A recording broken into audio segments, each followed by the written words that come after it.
कल्पना एक गांव में रहने वाली लड़की थी। उसके पिता किसान थे और घर में पैसों की हमेशा कमी रहती। कल्पना छोटी थी तो उसे इस बात से तो कुछ फर्क महसूस नहीं हुआ, लेकिन जैसे जैसे वह बड़ी होने लगी, उसे अमीरी और गरीबी में फर्क मालूम होने लगा। उसकी बाकी अमीर सहेलियों जब कल्पना को अपनी महलों जैसी घरों में बुलाती, तब वहाँ का ठाट बाट और शान देखकर कल्पना को अपनी गरीबी पर शर्म महसूस होती। 10वीं कक्षा के बाद जब कॉलेज शुरू हुआ तो स्कूल यूनिफॉर्म के बदले हर कोई अपने पसंदीदा रंग बिरंगे कपड़े पहनने लगा। कल्पना के पास जो 3 जोड़ कपड़े थे, उन्हीं को उसे बार बार पहनना पड़ता, लेकिन उसकी अमीर सहेलियों के पास कुछ दिनों बाद ही नए कपड़े आ जाते। तब तो कल्पना को अपनी गरीबी से घृणा होने लगी। कल्पना दिखने में बहुत सुंदर थी। जब वह बड़ी होने लगी तो घरवालों ने उसके ब्याह के बारे में बातें शुरू कर दी। कल्पना को आस पड़ोस के गांव से और जान पहचान वालों से रिश्ते आने शुरू हो गए। लेकिन कल्पना हर रिश्ते में कुछ न कुछ कमियां या खामियां निकाल देती। सच बात तो यह थी कि कल्पना को किसी अमीर घर में बहू बनकर जाना था। उसे जो भी रिश्ते आते थे, वह या तो किसी किसान के घर से थे या फिर वह लड़के गांव में छोटी मोटी नौकरी करने वाले होते थे। लेकिन कल्पना ने ठान लिया था कि उसे किसी बड़े शहर में और बड़े घर में बहू बनकर जाना है। उसे अपने घर से और गांव से बहुत दूर जाना था। कल्पना की कॉलेज में अमन नाम का एक होनहार लड़का था जो उसी की क्लास में पढ़ता था। अमन दिखने में साधारण पर बहुत गुणी था। वह 11वीं कक्षा से ही कल्पना को चाहने लगा था, लेकिन उसे अपने दिल की यह बात कल्पना को कहने की हिम्मत नहीं होती। दिन बीतते चले गए और कॉलेज खत्म होने का समय आ गया। अब अमन से रहा नहीं गया और एक दिन अमन ने बड़ी हिम्मत जुटाकर कल्पना से अपने प्यार का इजहार किया। लेकिन कल्पना के सपनों में अमन जैसे लड़कों के लिए कोई जगह नहीं थी। उसे तो अब अमीर घर में जाने का मानो भूत सवार हो गया था। उसने बड़ी गुरूर के साथ अमन के प्यार को ठुकरा दिया। अमन का दिल तो टूट गया, लेकिन वह बिना कुछ कहे वहां से चला गया। एक दिन कल्पना के लिए मुंबई से एक अमीर घर से रिश्ता आया। यह रिश्ता आते ही कल्पना मानो सपनों की दुनिया में उड़ने लगी। जल्द ही कल्पना का विवाह हो गया और वह मुंबई में अपने ससुराल चली गई। कल्पना के ससुर का बड़ा बिजनेस था और उसका पति विक्रांत हाल ही में अपने पिताजी को बिजनेस में सहायता करने लगा था। विवाह के शुरुआती दिनों में कल्पना को अपने भाग्य पर भरोसा नहीं हो रहा था। उनका घर किसी महल से कम नहीं था। गहने, गाड़ियां, नौकर, किसी भी चीज की कोई कमी नहीं थी। उसकी सास और ससुर भी उससे काफी अच्छे से बर्ताव करते थे। इन सब बातों में कल्पना इतनी उलझ गई कि उसे कई दिनों तक अपने माँ बाप की या गांव की याद भी न आती। ऐसे कुछ दिन बीत जाने के बाद कल्पना को मालूम हुआ कि विक्रांत को ऑफिस से आने में 9 या 10 बज जाते हैं। शादी के शुरुआती दिन में तो विक्रांत और ससुरजी 6 बजे ही घर आ जाते थे।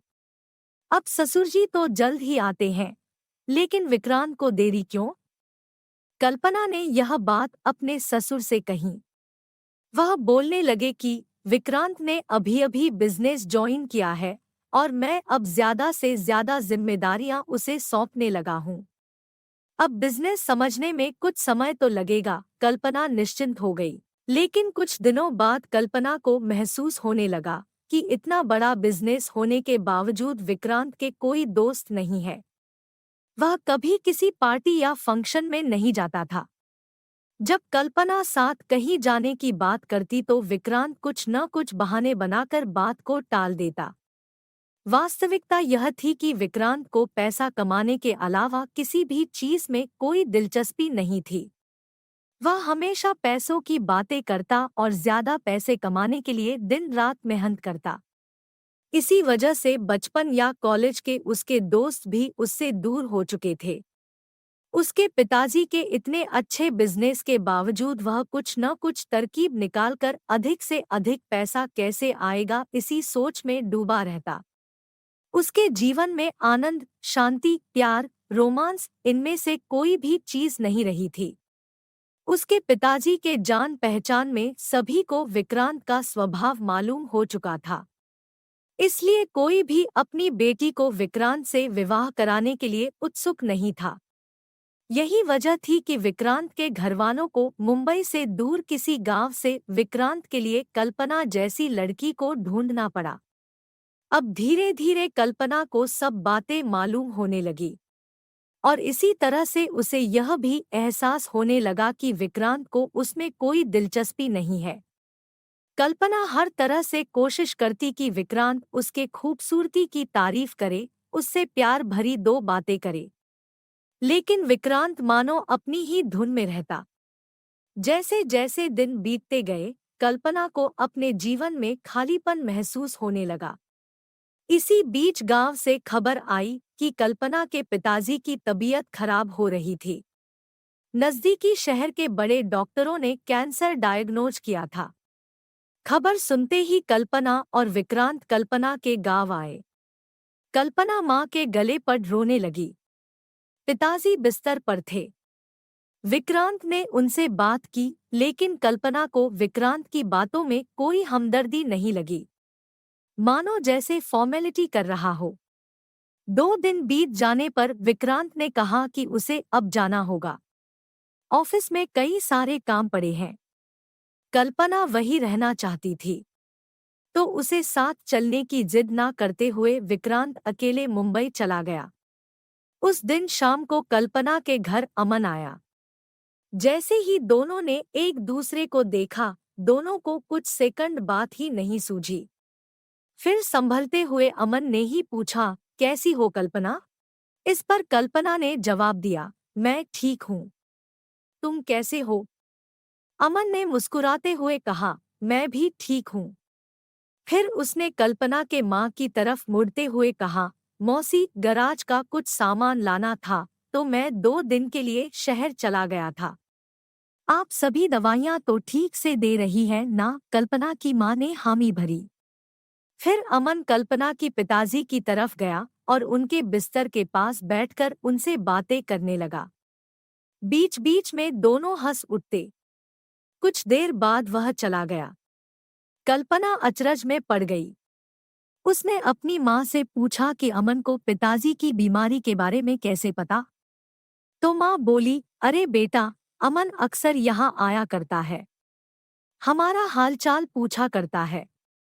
वो ही तो इनको शहर के बड़े डॉक्टर के पास ले गया था। गांव में भी हर जरूरतमंद की मदद करता है। हाईवे के पास उसका अपना गराज है। बड़ा परिश्रम करता है, लेकिन चेहरे पर हमेशा हंसी होती है। उसने बताया कि वह तेरे ही कॉलेज में पढ़ता था। अपने पिताजी के गुजरने के बाद बेचारा आगे पढ़ न सका, पर परिश्रम से खुद के पैरों पर खड़ा हो गया। कल्पना मन ही मन विक्रांत और अमन की तुलना करने लगी। एक विक्रांत है जो अमन से कई 100 गुना अमीर है, लेकिन सिर्फ अपने ही बारे में सोचता है। दूसरों के लिए उसके पास ना टाइम है, ना हमदर्दी और न ही प्यार। वह खुद ही तो उसकी 2 प्यार भरी बातें सुनने के लिए तरस जाती। और एक अमन है जो पैसे से भले ही एक साधारण व्यक्ति हो, दिल का विक्रांत से 1000 गुना अमीर है। दूसरों के लिए उसके मन में प्यार भी है, और वह दूसरों के दुख को सिर्फ समझता ही नहीं, उसे कम करने की कोशिश भी करता है। फिर उसे समझ आया कि कॉलेज में भी अमन ऐसा ही था। सिर्फ कल्पना तब उसे पहचान न सकी। अगले 1 महीने में कई बातें हुई। कल्पना के सास ससुर उसके पिताजी की तबीयत देखने आए। 2 दिन रहकर चले गए। विक्रांत ने इस बीच सिर्फ 3 या 4 बार फोन किया, लेकिन अमन रोज उसके घर आया करता। उसके पिताजी से बातें करता, कल्पना के माँ को धीरज देता, कल्पना से भी 2 बातें कर चला जाता। अमन के कहने पर कल्पना भी एक बार उसका गराज देखने गई। उस 1 महीने के बाद कल्पना के पिताजी की मौत हो गई। अंतिम संस्कार की सब तैयारी अमन ने ही की।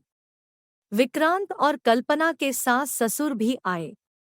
अंतिम संस्कार के दूसरे ही दिन फिर विक्रांत मुंबई लौटने की सोच रहा था।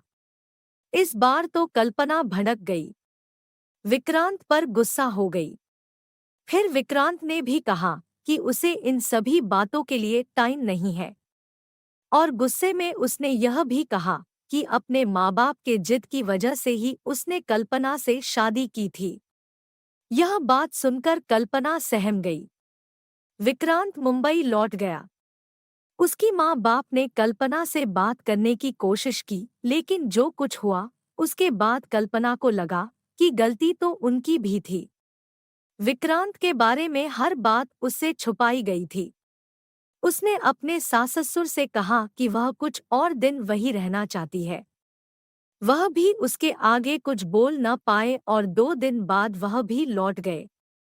अब कल्पना ने फैसला कर लिया कि वह विक्रांत या ससुराल के बारे में कुछ नहीं सोचेगी और उसने अपना सारा ध्यान अपनी माँ को संभालने में लगा दिया। दोनों अपना दुख एक दूसरे को साझा करने लगे। कल्पना ने विक्रांत के बारे में सब कुछ माँ को बता दिया। दोनों एक दूसरे का सहारा बन गई। अब वह अमन से भी अपने मन की बातें कहने लगी थी। माँ का प्यार, गांव की सादगी भरी जिंदगी और अमन की दोस्ती, यह सब छोड़कर फिर विक्रांत के पास जाने का उसका मन नहीं हुआ। उसने अपना यह फैसला फोन कर विक्रांत को बता दिया और विक्रांत ने भी बिना कुछ कहे उसके इस फैसले का स्वीकार कर लिया। दोनों अलग हो गए। कल्पना को बहुत ही हल्का और आजाद महसूस होने लगा। धीरे धीरे वह अमन की ओर आकर्षित होने लगी। एक दिन भी अगर अमन से मुलाकात ना हो तो वह बहुत बेचैन होती। अमन तो कल्पना को चाहता ही था। दोनों को एक दूसरे के दिल की यह बात समझ आ गई और जल्द ही उन्होंने विवाह कर लिया। अगर आपको यह कहानी पसंद आई हो तो वीडियो को लाइक करें, शेयर करें और मेरे चैनल को जरूर सब्सक्राइब करें। Thank you.